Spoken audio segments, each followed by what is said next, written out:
प्रधानमंत्री मोदी, केंद्रीय गृह मंत्री अमित शाह, सपा प्रमुख अखिलेश यादव समेत कई नेताओं ने देश की जनता से अधिक मतदान करने की अपील की है। पीएम मोदी ने ट्वीट कर कहा कि लोकतंत्र का सबसे बड़ा उत्सव आज से शुरू हो रहा है।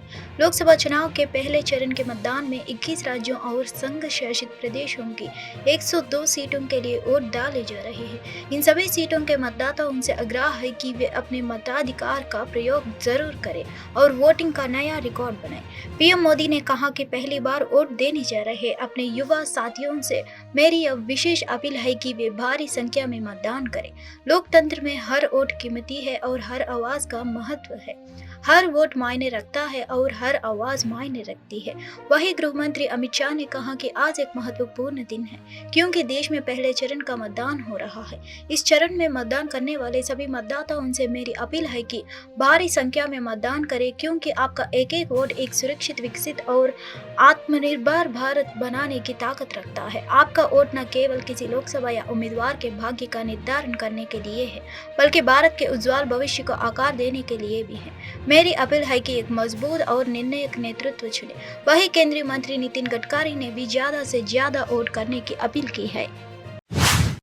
कांग्रेस नेता राहुल गांधी ने केरल के कन्नूर में एक सार्वजनिक रैली को संबोधित किया और कहा कि कांग्रेस और यूडीएफ भारत की विविधता को स्वीकार करते हैं। राहुल गांधी ने कहा कि हम कई भाषाओं, कई परंपराओं, अलग अलग इतिहास और अपने सभी लोगों की अलग अलग अभिव्यक्तियों को स्वीकार करते हैं। कांग्रेस नेता ने बीजेपी पर भारत के लोगों पर एक इतिहास, एक राष्ट्र और एक भाषा थोपने का आरोप लगाया। राहुल गांधी ने पूछा कि अगर आप केरल से मलयालम हटा देंगे तो राज्य की एक मां अपने बच्चों को इस महान भूमि का इतिहास कैसे समझाएगी। The Congress Party and the UDF accept the diversity of India. We accept the multiple languages, the multiple traditions, the different histories, the different expressions of all our people. The BJP wants to impose one history, one nation, one language on the people of India. First of all, this is a fundamental misunderstanding of what India is. How can you come to the people of Kerala or the people of Tamil Nadu or the people of Bengal and say there is going to be one language? You're insulting every single citizen of Kerala. Ramnavami यात्रा के दौरान हैदराबाद की BJP उम्मीदवार माधवी लता द्वारा कथित तौर पर हैदराबाद की मस्जिद पर तीर चलाने का नाटक करने के वायरल वीडियो पर एआईएमआईएम प्रमुख असदुद्दीन ओवैसी ने तीखी प्रतिक्रिया व्यक्त की। उन्होंने कहा, हैदराबाद के लोगों ने बीजेपी के इरादे देख लिए हैं। वे बीजेपी आरएसएस की अभद्र और भड़काऊ हरकतों को स्वीकार नहीं करेंगे। क्या बीजेपी इसी विकसित भारत की बात कर रही है? चुनाव से बड़ी है हैदराबादी की शांति। मुझे विश्वास है कि तेलंगाना के लोग बसपा के खिलाफ वोट करेंगे जो राज्य में शांति के खिलाफ है। हैदराबाद के अमन को खराब करना चाहते हैं, ब्रांड हैदराबाद को बर्बाद करना चाहते हैं। तेलंगाना की पीस और के लिए, प्रॉस्पेरिटी के लिए पीस जरूरी है। और ये जो कल हरकत की गई, जो आप सब लोग वीडियो देख के आप लोग नहीं चला रहे उसको, आप लोगों की आंखें बंद हैं, ये आप लोगों का बायसनेस है। ये कि रिलीजियस स्ट्रक्चर के सामने आरएसएस और बीजेपी वाले इस तरह का एक्शन करते। आप हैदराबाद को, अमन को खराब करना चाहते हैं। और हैदराबाद और तेलंगाना की आवाम इनके इस हरकत को देख चुकी है कि ये लोग, इनके इंटेंशन क्या है, ये क्या फ्यूचर लाना चाहते हैं हैदराबाद और तेलंगाना में। तो मैं बड़ी इज्जत और एहतराम के साथ तेलंगाना की आवाम से, हैदराबाद की आवाम से अपील करूंगा कि तेलंगाना और हैदराबाद के अमन और पीस के लिए आप लोग देखिए लोग क्या करना चाह रहे हैं और अपने एक एक वोट का सही इस्तेमाल करिए। हाईएस्ट पर कैपिटा इनकम किसी स्टेट में तो तेलंगाना में है। क्यों है? अमन है यहाँ पर। और बीजेपी आरएसएस इस तरह के वल्गर, एग्रेसिव, प्रोवोकेटिव वीडियोस के जरिए अपने एक छोटे सियासी फायदे के लिए, नहीं होगा फायदा उनको। तेलंगाना, हैदराबाद की आवाम इसको कबूल नहीं करने वाली है, ये वल्गर और प्रोवोकेटिव एग्रेसिव एक्शन को।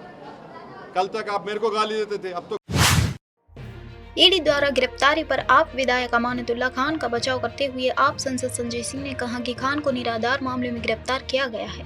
उन्होंने आगे कहा, मैं पीएम मोदी और अमित शाह को साफ शब्दों में बता देना चाहता हूं कि उनका ऑपरेशन लोटस दिल्ली में सफल नहीं होगा।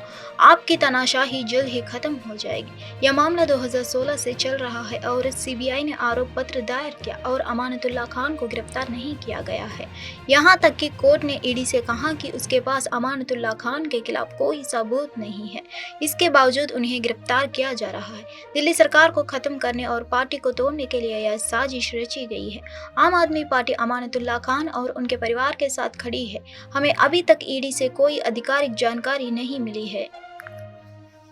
भारत के प्रधानमंत्री नरेंद्र मोदी जी को और अमित शाह जी को और भारतीय जनता पार्टी को बहुत साफ शब्दों में बताना चाहता हूं कि दिल्ली में तुम्हारा ऑपरेशन लोटस सफल होने वाला नहीं है।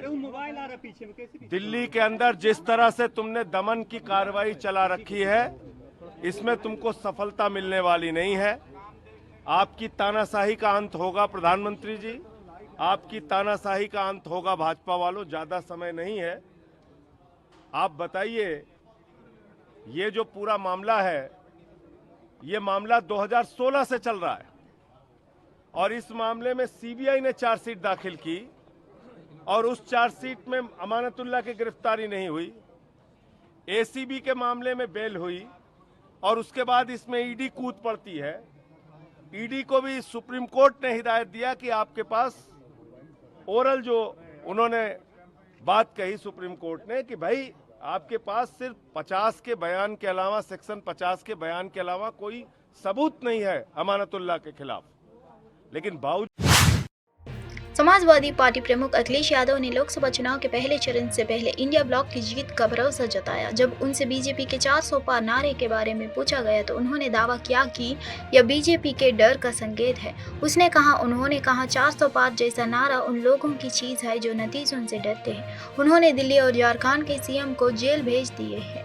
अगर उन्हें 400 पार का भरोसा है तो वे ऐसा क्यों कर रहे हैं? ये 400 पार वही लोग कहते हैं जो घबरा जाते हैं, और घबराए हुए लोगों ने क्या क्या फैसले लिए हैं। अरविंद केजरीवाल को जेल भेज दिया मुख्यमंत्री दिल्ली, मुख्यमंत्री झारखंड, उनको जेल भेज दिया। अरे किसी सरकार के अगर 400 पार हो रहे होते तो क्या मुख्यमंत्रियों के साथ अन्याय हो रहा होता या बंगाल में दंगा कराना पड़ता? अगर कोई दंगे के पीछे होगा तो वो भारतीय जनता पार्टी होगी।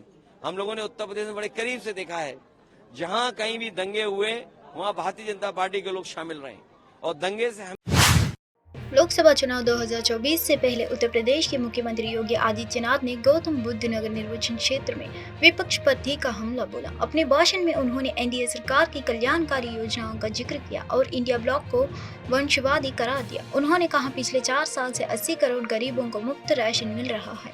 आयुष्मान भारत योजना से 60 करोड़ फायदा हो रहा है। यूपी सरकार उन लोगों की भी मदद कर रही है जिनके पास आयुष्मान कार्ड नहीं है। 12 करोड़ किसानों को किसान सम्मान निधि का लाभ, नारी गरिमा के लिए 12 करोड़ घरों में शौचालय, 10 करोड़ महिलाओं के लिए उज्ज्वला योजना से गैस कनेक्शन, 4 करोड़ गरीबों के लिए घर का निर्माण, 2.5 करोड़ गरीब परिवारों को बिजली कनेक्शन। ये योजना ये पहले भी शुरू की जा सकती थी, लेकिन वे लोग राष्ट्रोन्मुखी नहीं बल्कि परिवारोन्मुखी है। 80 करोड़ गरीब देश के अंदर पिछले 4 साल से मुफ्त में राशन की सुविधा का लाभ प्राप्त कर रहे हैं। 60 करोड़ गरीबों को 5 लाख रुपए की आयुष्मान भारत की सुविधा प्राप्त हो रही है। वे कहीं भी जाकर के उपचार करा सकते हैं। और हमारे यहां तो उत्तर प्रदेश में तो हमने व्यवस्था दी कि आयुष्मान कार्ड किसी के पास नहीं है, बीमार हो गया है, हमारा कोई विधायक, हमारा कोई सांसद या प्रवर्तन निदेशालय ने 18 अप्रैल को दावा किया था कि अरविंद केजरीवाल के घर में बने खाने के आड़ में चीनी की मात्रा अधिक होती है। ईडी के विशेष वकील जोहेब हुसैन ने कहा कि केजरीवाल निर्धारित आहार चार्ट के अनुसार आम, मिठाई, उच्च चीनी वाली चाय ले रहे हैं। प्रवर्तन निदेशालय ने 18 अप्रैल को दावा किया था कि अरविंद केजरीवाल के घर में बने खाने के आड़ में चीनी की मात्रा अधिक होती है। सीएम केजरीवाल के वकील विवेक जैन ने ईडी की दलील को विरोध किया और कहा कि शुगर लेवल को मेंटेन करने के लिए कुछ टॉफी दी जाती है। 16 अप्रैल को सीएम अरविंद केजरीवाल ने वीडियो कॉन्फ्रेंसिंग के माध्यम से अपने नियमित डॉक्टर से परामर्श करने की अनुमति मांगने के लिए अदालत का रुख किया। इससे पहले अदालत ने सीएम अरविंद केजरीवाल के वकील से उनके स्वास्थ्य में गिरावट के कारण एक निर्धारित आहार चार्ट दाखिल करने को कहा था। जानकारी के मुताबिक सीएम केजरीवाल के ब्लड शुगर में उतार चढ़ाव हो रहा है और वह अपने नियमित डॉक्टर से परामर्श लेना चाहते हैं। दिल्ली के CM Arvind Kejriwal Delhi excise policy मामले में ईडी द्वारा गिरफ्तारी के बाद न्यायिक हिरासत में हैं। Diet chart has been placed before the court. The diet chart had mangoes and sweets. We placed before the court. Regularly consuming sweet foods which is not permitted. This is an issue made by ED so that there is home cooked food also should be stopped. This concerns the health. We are very concerned, and whatever he is taking is as per the doctor's prescription.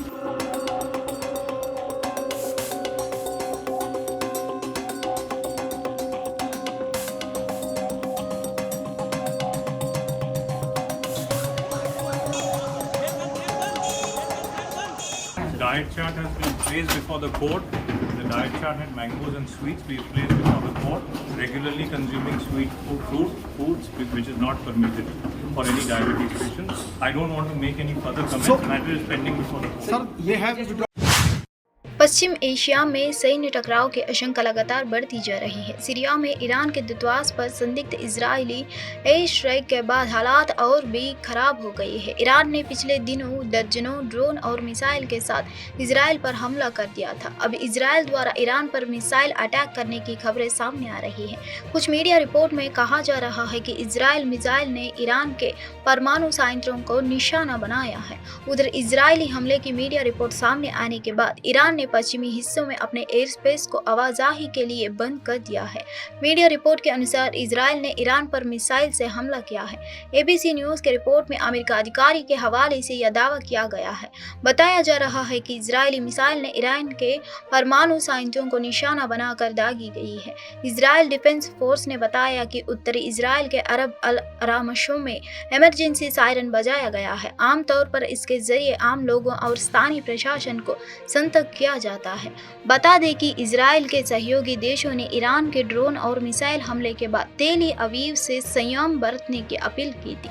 हालांकि Israel ने साफ तौर पर कह दिया था कि वह तय करेगा कि ईरान को कब और कैसे जवाब दिया जाएगा। लोकसभा चुनाव के पहले चरण का मतदान 19 अप्रैल को यानी आज सुबह 7 बजे से शुरू हो गया है। इस चरण में 21 राज्यों और केंद्र शासित प्रदेशों को 102 सीटों पर मतदान होना है। पहले चरण में नरेंद्र मोदी मंत्रिमंडल के 8 सदस्यों, 3 पूर्व मुख्यमंत्रियों और 1 पूर्व राज्यपाल की चुनावी किस्मत का फैसला होगा। आइए देखते हैं कि पहले चरण में कौन कौन से प्रमुख चेहरे चुनाव मैदान में हैं। पहले चरण में अरुणाचल प्रदेश, असम, बिहार, छत्तीसगढ़, मध्य प्रदेश, महाराष्ट्र, मणिपुर, मेघालय, मिजोरम, नागालैंड, राजस्थान, सिक्किम, तमिलनाडु, त्रिपुरा, उत्तर प्रदेश, उत्तराखंड, पश्चिम बंगाल, अंडमान निकोबार, जम्मू और कश्मीर, लक्षद्वीप, पुदुचेरी में मतदान कराया जाएगा। पहले चरण में इन दिल्ली के एलजी विनय कुमार सक्सेना ने सीएम अरविंद केजरीवाल को जेल में इंसुलिन नहीं दिए जाने के आरोपों पर डीजी जेल से 24 घंटे के भीतर विस्तृत रिपोर्ट मांगी है। राजनिवास के मुताबिक एलजी ने आप नेताओं की तरफ से लगाए गए उन आरोपों पर गंभीर चिंता जताई है। दिल्ली सीएम अरविंद केजरीवाल तिहाड़ जेल में है। इस बीच आम आदमी पार्टी के लीडर अतिशी ने बड़ा आरोप लगाते हुए कहा था कि तिहाड़ जेल अरविंद केजरीवाल को इंसुलिन नहीं दे रहा है, जेल में उनकी जान लेने की कोशिश की जा रही है। इस आरोप के बाद दिल्ली के एलजी ने इस प्रकरण पर एक्शन लेते हुए डीजी जेल से 24 घंटे के भीतर विस्तृत रिपोर्ट मांगी है। उन्होंने इन बयानों पर आधारित रिपोर्टों पर गंभीर चिंता जताई थी। जानकारी के मुताबिक दिल्ली के एलजी विनय कुमार सक्सेना ने सीएम अरविंद केजरीवाल को जेल में इंसुलिन नहीं दिए जाने के बाद आरोपों पर डीजी जेल से 24 घंटे के भीतर विस्तृत रिपोर्ट मांगी है। राजनिवास के मुताबिक एलजी ने आप नेताओं की तरफ से लगाए गए उन आरोपों पर गंभीर चिंता जताई, जिससे कहा गया कि जेल में बंद सीएम केजरीवाल को इंसुलिन नहीं देने दिया जा रहा है। हालांकि जेल का विषय पूरी तरह से आम आदमी पार्टी की सरकार के अंतर्गत आता है। एलजी ने आश्वासन दिया है कि सीएम के स्वास्थ्य के संबंध में कोई भी ढिलाई बर्दाश्त नहीं की जाएगी।